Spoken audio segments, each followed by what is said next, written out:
بسم اللہ الرحمن الرحیم.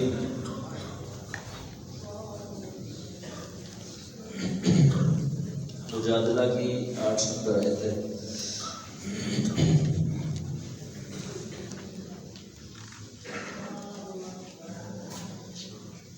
ألم تر إلى الذين نهوا عن النجوى ثم يعودون لما نهوا عنه ويتناجون بالإثم والعدوان ومعصية الرسول وإذا جاءوك حيوك بما لم يحيك به الله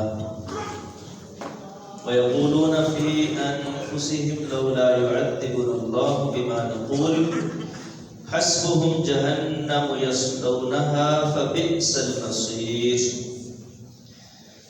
يا أيها الذين آمنوا إذا تناجيتم فلا تتناجوا بالإثم والعدوان ومعصية الرسول وتناجوا بالبر والتقوى واتقوا الله الذي إليه تحشرون.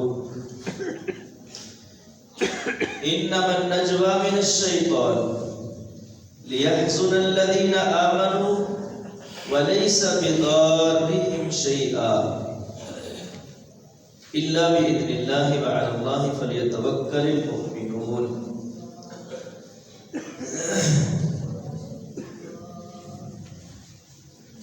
ألم ترى کیا آپ نے دیکھا نہیں إلى الذين ان لوگوں کو نہوا عن النجوى جن کو سرگوشی کرنے سے منع کیا گیا.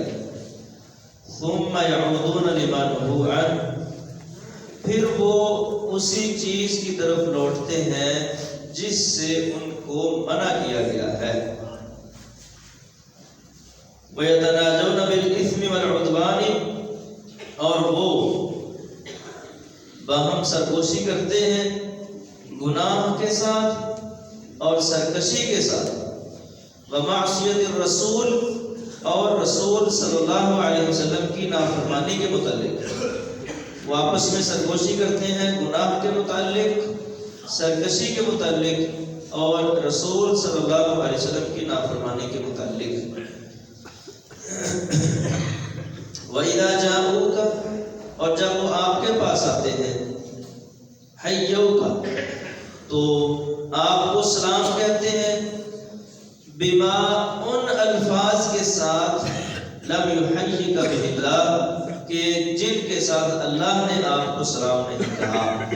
وَيَقُولُونَ فِي أَنفُسِهِمْ اور اپنے آپ میں کہتے ہیں لولا يعذبنا اللہ اللہ ہمیں عذاب کیوں نہیں دیتا بما نقول اس وجہ سے جو ہم کہہ رہے ہیں. حسبهم جہنم ان کے لیے کافی ہے جہنم یصلونها جس میں وہ داخل ہوں گے. فبئس المصیر تو بری ہے مصیر لوٹنے کی جگہ یا برا ہے وہ ٹھکانہ. یہاں سے اللہ تعالی منافقین کے ان کی کچھ باتیں بیان کر رہے ہیں یہودیوں کی اور منافقوں کی اکٹھی. پچھلی آیت میں اللہ تعالیٰ نے فرمایا تھا نا کہ 3 بندے سرگوشی کرتے ہیں تو چوتھا اللہ تعالیٰ ہوتا ہے اور 5 کرتے ہیں تو چھٹا اللہ تعالیٰ کی باتیں سن رہا ہوتا ہے. اور اس سے تھوڑے ہوں یعنی 2 ہوں یا ایک ہی وہ پلاننگ بنا رہا ہو یا زیادہ ہوں 10 ہیں 20 ہیں 100 ہیں مل کے کوئی میٹنگ کر رہے ہیں کہ کسی کو پتہ نہیں چلنے دینا تو وہاں اللہ تعالیٰ ہوتا ہے جو ان کی باتیں سن رہا ہوتا ہے. اچھا اب یہ جو تھے لوگ یہودی اور منافقین جو تھے وہ اوپر سے تو مسلمانوں کے ساتھ تھے نا کلمہ جو پڑھا تھا لیکن حقیقت میں ان کی ہمدردیاں ان کا جھکاؤ ان کے اندر کی جو ہے محبت وہ یہودیوں کے ساتھ تھی. یہودیوں کے ساتھ خفیہ ان کی میٹنگیں ہوتی تھی یہودیوں کے ساتھ بیٹھ کر معاملے طے ہوتے تھے ایسے کرنا ہے یہ کرنا ہے وہ کرنا ہے ہم تمہارے ساتھ ہیں بے فکر ہو جاؤ. بلکہ یہاں تک بھی کہہ دیا تھا انہوں نے منافقوں نے جب نبی علیہ السلام نے وہ بنو قریظہ کے یہودیوں کو نکالنا چاہا نا مدینے سے کہتے ہیں اگر تمہارے خلاف انہوں نے جنگ لڑی تو ہم تمہارے ساتھ مل کے ان کے خلاف جنگ لڑیں گے. اور اگر تمہیں نکالا گیا تو پھر ہم بھی تمہارے ساتھ نکل جائیں گے۔ اللہ تعالیٰ نے پھر وحی نازل کر کے بتایا نبی علیہ السلام کو کہ یہ اس طرح باتیں کر رہے ہیں، لیکن ان میں اتنا پانی ہے نہیں، بس باتیں ہی کر رہے ہیں، اتنا پانی نہیں ہے کہ ہم جب یہودیوں کو نکالیں گے تو یہ بھی ساتھ نکل جائیں گے، ایسا نہیں ہوگا۔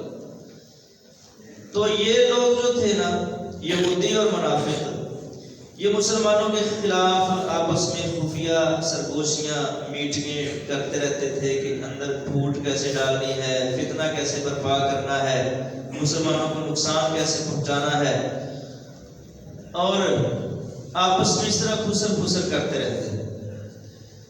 تو اللہ تعالیٰ نے پہلے تو یہ بتایا کہ جہاں کہیں بھی کوئی دو چار بندے آپس میں سرگوشیاں کرتے ہیں نا، تو میں وہاں ہوتا ہوں، ان کی باتیں سن رہا ہوتا ہوں۔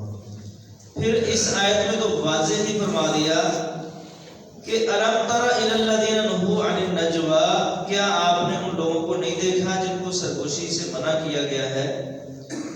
ثُمَّ يَعُودُونَ لِمَا قَالُوا لِمَا نُهُوا عَنْهُ، پھر وہ منع کرنے کے باوجود وہی کام کرتے ہیں جس کام سے ان کو منع کیا گیا، یعنی وہ سرگوشیاں کرنے سے باز نہیں آتے۔ اچھا، ایک ان کا طریقہ یہ بھی تھا کہ مسلمانوں کی مجلس میں آ جاتے نا، تو نبی علیہ السلام صحابہ سے کوئی بات کر رہے ہوتے، یا صحابہ آپس میں، صحابہ میں سے ہی کوئی شخص صحابہ سے بات کر رہا ہوتا، تو مجلس میں بیٹھے تو ہوتے لیکن آپس میں خسر خسر کرتے رہتے، باتیں کرتے رہتے۔ یہ بابر کی بات ہے کہ ہمیں تمہاری باتوں کی کوئی پرواہ نہیں۔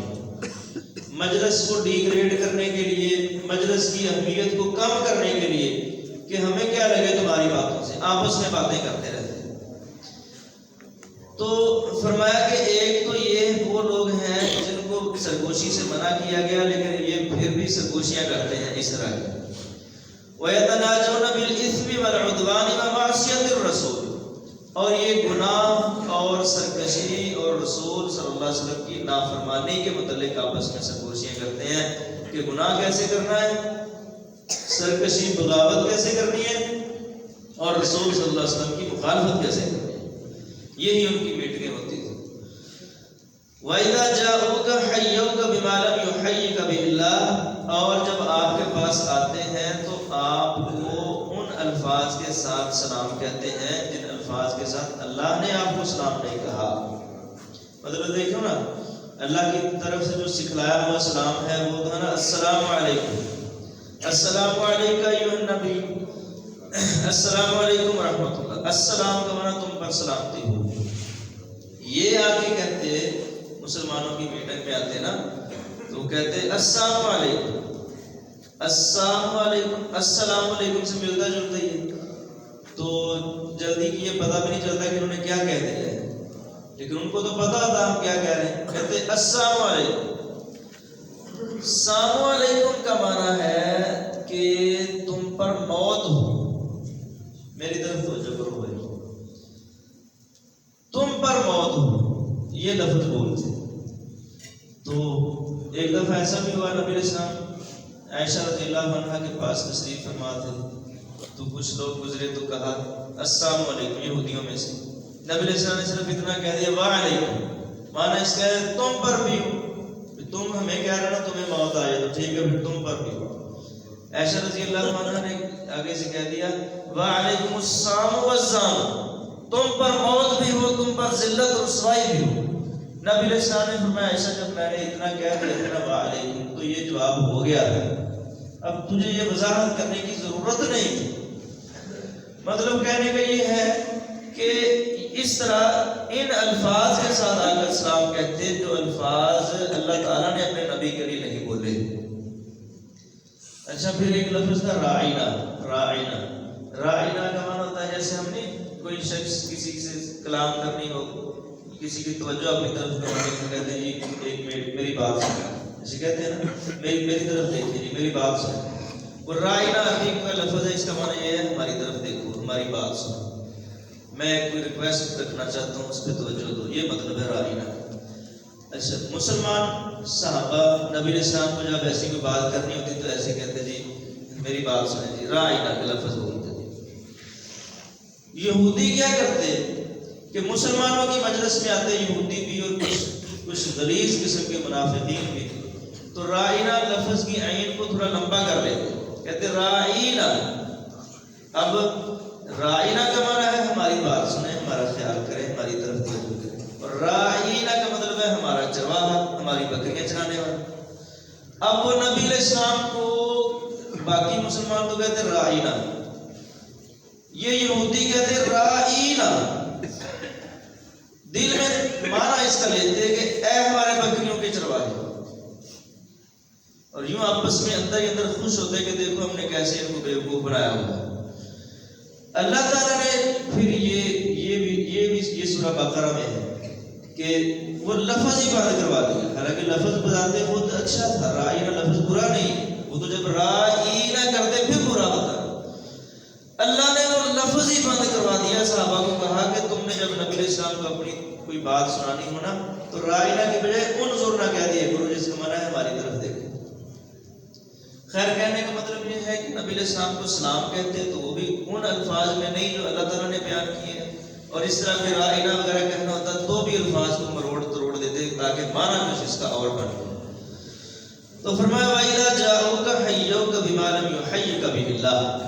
جب آپ کے پاس آتے ہیں تو آپ کو ایسے الفاظ کہتے ہیں جو اللہ نے نہیں کہے، ایسے الفاظ کے ساتھ سلام کہتے ہیں جو اللہ نے نہیں کہے.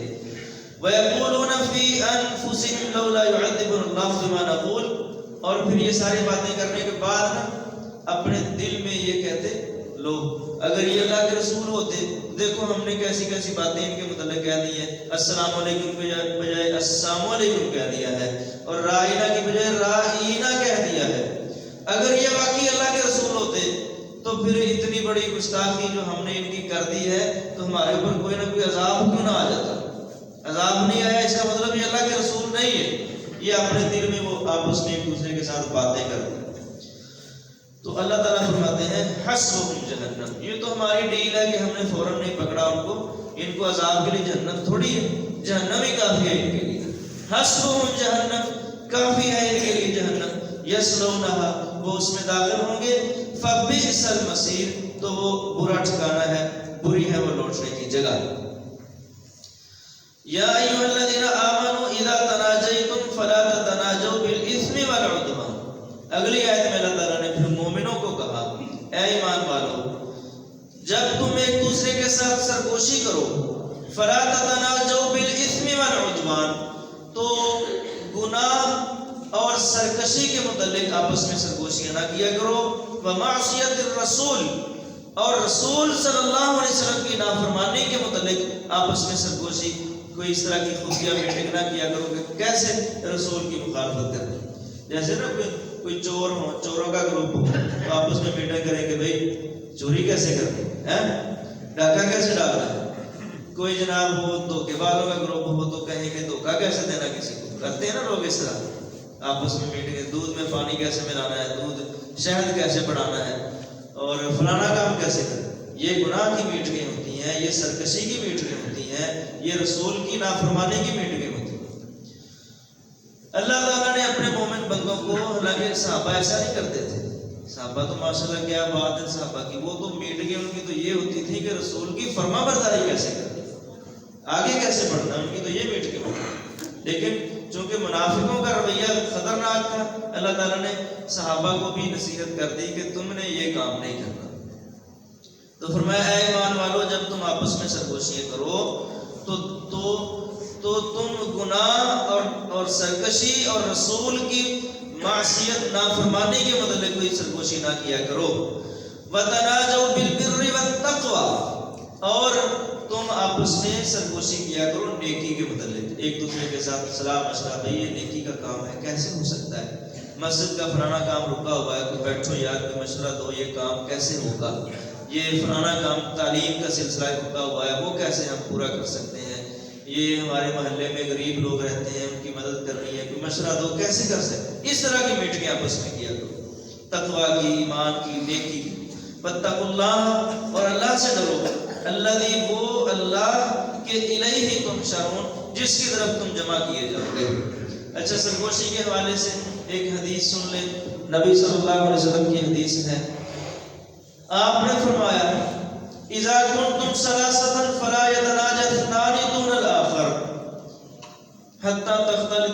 الناس من اجل ان ذلك يحزنه کہ جب تین شخص تین بندے ہیں کہیں پر بیٹھے ہوئے ہیں سفر میں جا رہے ہیں یا کسی طرح بھی تین افراد ہیں تو دو بندے تیسرے کو چھوڑ کر الگ ہو کر آپس میں سرگوشی نہ کریں.